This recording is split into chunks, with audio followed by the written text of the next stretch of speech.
하나님의 말씀은 시편 69편 1절 말씀 보도록 하겠습니다. 시편 69편 1절만 보도록 하겠습니다. 제가 봉독하도록 하겠습니다. 시편 69편 1절. 하나님이여 나를 구원하소서. 물들이 내 영혼에까지 흘러 들어왔나이다. 아멘. 마가복음 10장에 보면은요, 예수님께서 지나가신다라는 소식을 듣고 시각장애인 바디메오가 큰 소리를 외치면서 이렇게 얘기합니다. 예수여 나에게 자비를 베풀어 주세요. 나를 불쌍히 여겨주세요 라고 외칩니다. 그러니까 주위 사람들이 당황하기 시작합니다. 그들의 상식선에서 보았을 때 큰 스승에 대한 예의 바른 태도가 아니라고 생각을 한 거죠. 그래서 그들이 좀 조용히 해라, 좀 조용히 해라, 그것은 예의 바른 태도가 아니야 라고 얘기합니다. 그런데 이 바디메오가 아랑곳하지 않고 주님께 이 동일한 외침을 올려드립니다. 예수여 나에게 자비를 베풀어 주세요. 나를 불쌍히 여겨주세요 라고 주님 앞에 외칩니다. 여러분들, 그때 예수님께서 그가 가는 길을 멈추어 섰습니다. 드디어 비로소 주님께서 멈추어 섰다라는 거예요. 그리고 그를 부르고 너가 원하는 것이 무엇이냐 라고 물어봤고, 바디메오는 내가 원하는 것은 눈을 뜨는 것입니다. 눈을 뜨는 것입니다. 주님께서 그것에 응답해 주시고 치료해 주셨습니다. 여러분들, 시편의 수많은 시인들도 마치 바디메오처럼 기도를 합니다. 이렇게 큰 소리로 외치는 거죠. 그러니까 하나님께서 발걸음을 멈추시도록 큰 소리로 외치는 겁니다. 오늘 본문의 시인도 예외는 아닙니다. 여러분들, 이 본문의 기도자는요 더 과격하게 외치는데요, 1절 보았지만 1절 한 번 더 읽어보도록 하겠습니다. 하나님이여 나를 구원하소서. 물들이 내 영혼에까지 흘러들어 왔나이다 라고 외칩니다. 아주 큰 소리로 외쳤을 것입니다. 여러분들, 이것을 세번역, 공동번역, 우리말 성경, 캐톨릭 성경 여러분들 다 찾아보면은 이렇게 돼 있습니다. 하나님이여 나를 구원해 주세요. 목까지 물이 찼습니다. 물이 내 목까지 찼습니다. 개역 개정만 빼고는 다 이렇게 번역을 해놨습니다. 이런 뜻이죠. 나 죽고 있어요 지금. 나 살려주세요. 나 살려주세요. 제발 살려주세요 라고 얘기하고 시작하는 것이 바로 이 시편 69편 1절이라는 겁니다. 여러분들, 우리는요 대부분 예의 바르고 고상한 신앙인들입니다. 때로는 그런 생각을 해봅니다. 베데스다부 성도님들처럼 자유롭게 좀 표현하고 자유롭게 행동하고 자유롭게 외치고 싶다라는 그런 부러움들이 생기기도 합니다. 그러나 저는 목회자고요, 또 저도 고상한 신앙인으로 그냥 남고 싶은 거죠. 그렇기 때문에 이런 것들이 좀 이해가 안 됩니다. 여러분들, 격식을 잘 차리고 예의 바르게 신앙생활하는 우리에게는 이런 외침들, 이런 행동들이 조금 어울리지 않는다라는 것입니다. 누군가가 큰 소리를 낸다면은 우리 또한 예수님의 제자들처럼, 주위 사람들처럼 조금 좌중해라, 조금 조용히 해라 라고 얘기할지도 모르겠습니다. 여러분들, 그런데 한번 생각해 보십시오. 여러분들, 깊은 물에 빠졌다라고 생각해 보십시다. 익사 직전 절체절명의 상황이 찾아왔다고 생각해 봅시다. 여러분들, 그때는 어떤 격식과 예의와 여러분들 고상함들을 추구할 수 없습니다. 여러분들, 그때는 소리 지를 수밖에 없어요. 여러분들, 그때는 외칠 수밖에 없다라는 겁니다. 제발 살려주세요. 제발 살려주세요. 여러분들, 이렇게 외칠 수밖에 없다라는 겁니다. 여러분들, 주위에 지나가는 사람들이 이렇게 말하는 사람이 있을까요? 그래, 당신 상황이 잘 안 좋은 걸 알고 있어. 그렇지만 조금 과장된 것 같아. 너무 심하게 큰 소리를 얘기하는 것 같아. 조금 줄여줘도 괜찮지 않을까? 조금 목소리를 낮추는 것도 괜찮지 않겠어? 여러분들, 말할 수 있는 사람은 없다라는 거예요. 이 사람이 죽어가는데 여러분들 그렇게 말할 수 있는 사람은 아무도 없습니다. 여러분들 그 어린 바디메오가 그런 심정이었다는 거예요. 주님께서 지나가실 때 이때가 아니면은 자기는 찾아갈 수가 없으니까 이때가 아니면은 주님을 만날 수 있는 기회는 없는 거예요. 여러분들 생사의 기로라고 생각하고 주님을 찾기 시작한 거죠. 그러니까 아랑곳하지 않고 나 살려주세요. 나 살려주세요. 나를 불쌍히 여겨주세요. 라고 외칠 수밖에 없었고 여러분들 그 바디메오의 심정이 이 시인의 심정이라는 거예요. 또 수많은 시편의 시인들의 심정이라는 겁니다. 여러분들 오늘 이 기도자는요 생사의 기로에 선 사람입니다. 여러분들 이 사람은 거의 죽음을 경험하고 있습니다. 여러분들 거의 죽은 자예요. 여러분들 거의 지옥을 경험하고 있는 사람이 바로 이 사람입니다. 여러분들 본문을 그냥 눈으로 한번 좀 보시면은요 2절에 홍수가 나고 있습니다. 4절에 원수들이 점점 많아지고 점점 강해지니까 압박이 더 심해집니다. 5절에는 극심한 죄책감이 찾아듭니다. 7절에는요 극심한 수치심이 찾아듭니다. 8절에는요 가족, 친지들, 형제들마저 멀어진 서글픔을 표현합니다. 9절에서부터 11절은 종교적으로 열심히 하지만 오히려 받는 것은 종교적인 핍박입니다. 여러분들 20절은요 불쌍히 여김도 받지 못하는 최악의 상황을 상정하고 있습니다. 여러분들 28절에는 아주 독설을 내뱉습니다. 독해진 마음으로 치명적인 저주, 최악의 저주를 내뱉는데 이렇게 얘기합니다. 그들을 생명책에서 제거해 주세요. 그들을 생명책에서 제거해 주세요. 여러분들 이 시인은 신앙인입니다. 여러분들 신앙인이에요. 근데 이 신앙인이 최악의 저주의 그 독설을 내뱉는데 저 사람 생명책에서 제거시켜 주세요. 그것만큼은 용납할 수가 없습니다. 그 얘기를 지금 하고 있는 것입니다. 여러분들 이 기도자는요 거의 죽음, 거의 지옥을 경험하고 있는 거예요. 여유가 없는 거죠. 그의 마음에 평강이 없고 그렇기 때문에 평강이 없는 삶은 지옥이잖아요. 여러분들 한 베데스다부 성도님, 새가족 성도님이 이런 질문을 던졌습니다. 목사님, 시편에 보니까 하나님이 사랑하는 자에게 잠을 주신다라고 얘기했잖아요. 그런데 왜 잠을 제가 잘 못 자죠? 불면증에 시달리면서 이 약을 정신과 약을 복용해야지 겨우 잠에 들까 말까 한 그런 성도님이거든요. 여러분들 이런 이 질문을 던지는데 여러분들 얼마나 좋아하는 구절이에요. 시편 127편의 2절 말씀, 여호와께서 그의 사랑하는 자에게 잠을 주시는도다. 여러분들 얼마나 신나는 구절이에요. 우리가 잠잘 수 있는 거, 우리가 잠을 푹 잘 수 있대요. 하나님으로부터. 하나님께서 우리를 너무나 사랑하기 때문에. 여러분들 그러나 여러분들 이 목회적으로 잘 사용했던 이 구절이요, 이 실존적인 질문 앞에 서니까 아무 소용이 없더라고요. 이 불면증에 시달리는, 불면증이 생지옥과 같은 이 성도님 앞에 서니까요, 여러분들 이 구절이 아무 소용이 없더라고요. 이것을 어떻게 해석해 줘야 되지? 이것에 대해서 어떻게 얘기해 줘야 되지? 그러면서 이렇게 질문하는 겁니다. 하나님께서 나를 사랑하는 거 맞나요? 이런 질문을 던지는 거예요. 여러분들 이 질문 앞에 제가 유무구원, 아무 얘기를 하지 못했어요. 아무 얘기를 하지 못하겠더라고요. 여러분들 이 시인은 더 큰 그런 지옥과 같은 현실을 지금 지나가고 있는 사람입니다. 여러분들 오늘 본문의 이 기도자가 만약에 여러분들 앞에서 있다고 생각해 보세요. 그리고 여러분들에게 이 기도를 막 한다고, 여러분들에게 이 대화를 한다라고 생각해 보세요. 여러분들 소화해낼 수 있습니까? 여러분들 소화해낼 수 있겠어요? 여러분들 이 얘기를 막 계속하는 사람을 만나고 싶습니까? 여러분들 이 사람의 이야기를 듣고나 싶을까요?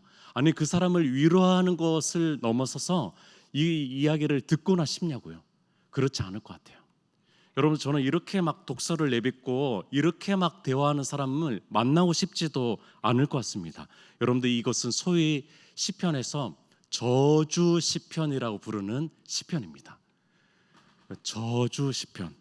여러분들 인간적인 눈으로 봤을 때 여러 부정적이고 심지어 악의적이게까지 하는 이 시편이 꽤 많이 담겨져 있다는 거예요. 여러분들, 우리는 듣기가 힘듭니다. 여러분들이 그러나 이 이야기를 들으시고 받으시고 이해하시고 소화해내신 분이 계시다라는 거예요. 여러분들, 이것을 빠짐없이 마음으로 들으시고 이해하시고 소화하시려고 하는 분이 계시다라는 거예요.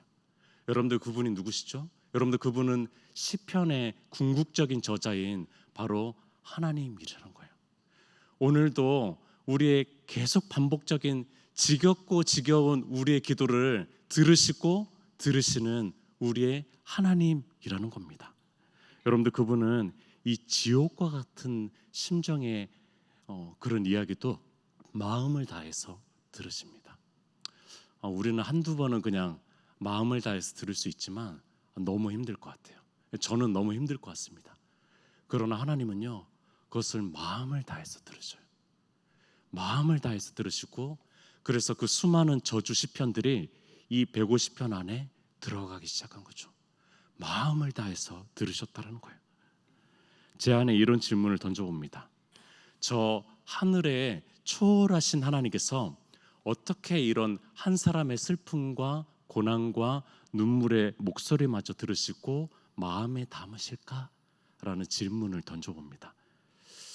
여러분들, 구약 성서학자 월터 브루그만이라는 아주 유명하고 현대에서 구약 성서학자로는 가장 탁월하고 대중적인 그런 신학자가 있습니다.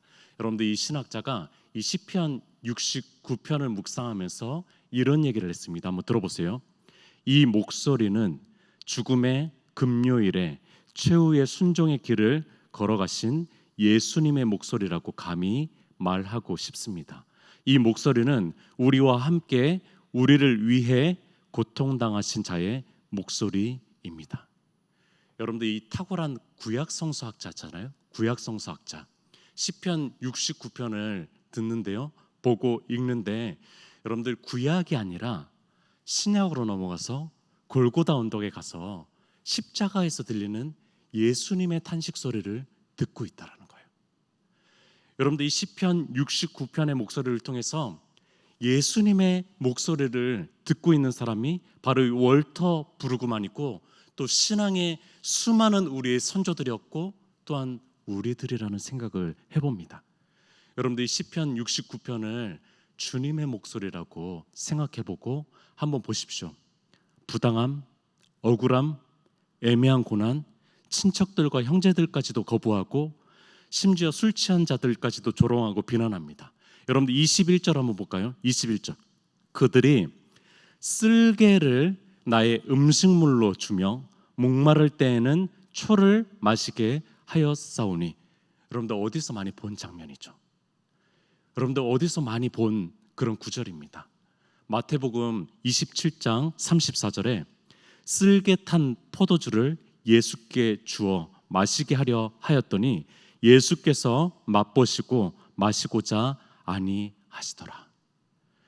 여러분들, 이 시편 69편이 예수님의 고백이 아니라고 할 수 있겠습니까?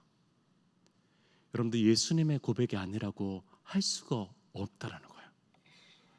앞선 질문을 다시 한번 꺼내 볼게요. 저 하늘에 초월해 계신 하나님께서 어떻게 이 한 작고 작은 사람의 슬픔과 마음의 소리를 들으실까? 이 질문과 동일합니다.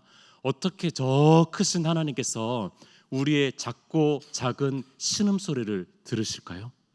여러분들, 그 땅에 그분이 이 땅에 오셔서 인생의 고난을 다 지나가셨기 때문입니다.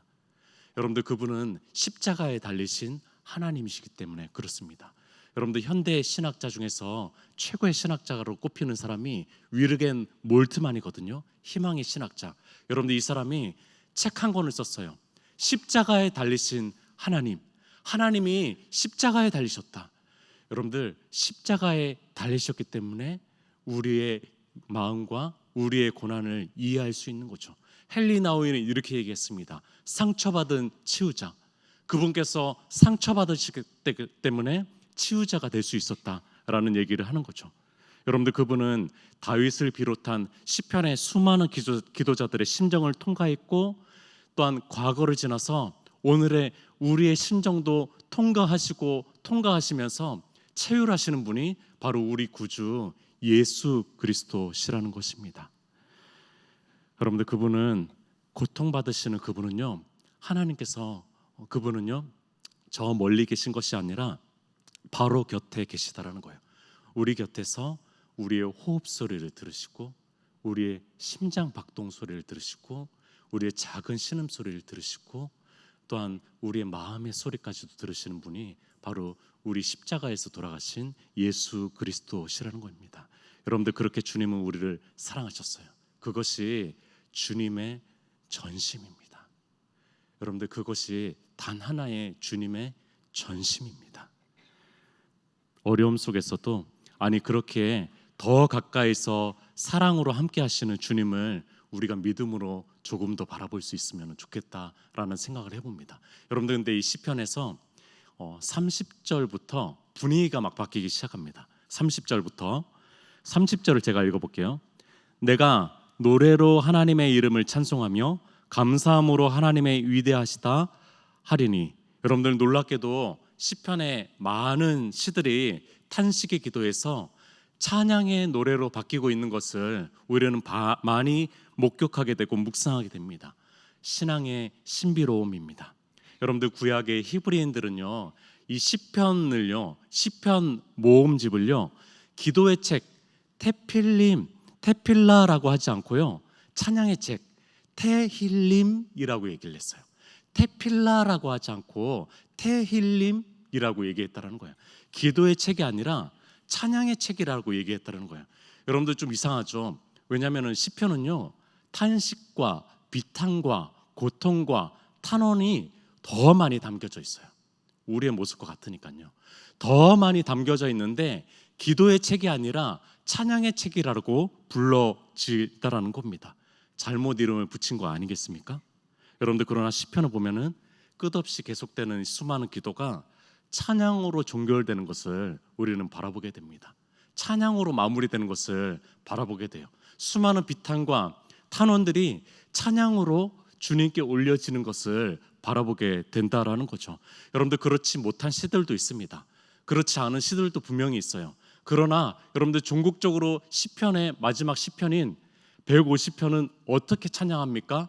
호흡 있는 모든 자들이 하나님을 찬양하라. 호흡 있는 모든 자들이 하나님을 찬양하라고 얘기하고 있지 않습니까? 여러분들, 인생의 궁극적인 목적지를 보여주고 있어요. 우리에게 완전한 찬양의 자리가 있을 거라는 거예요.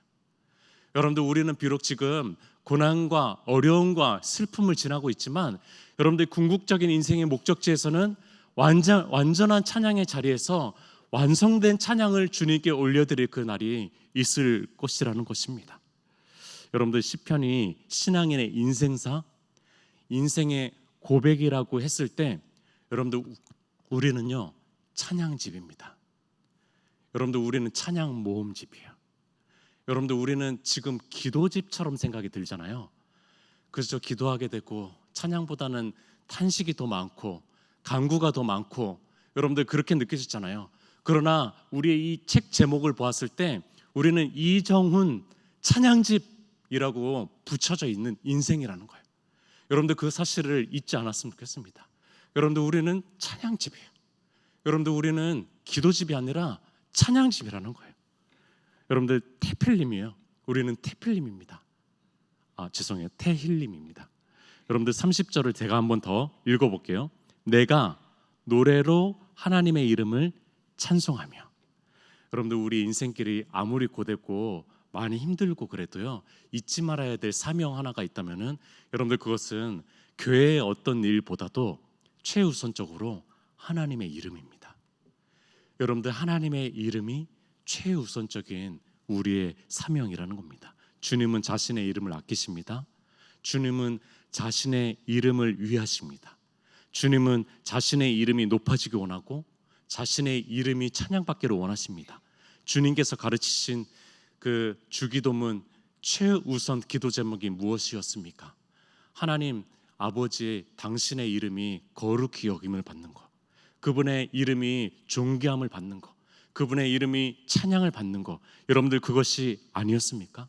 여러분들 하나님의 이름을 기억하고 그 이름의 영광을 기억하고 그 이름을 찬양하고 그것이 우리의 진짜 사명이라는 겁니다. 삶이 힘들 때가 있습니다. 목회가 제법 힘이 들 때도 있습니다.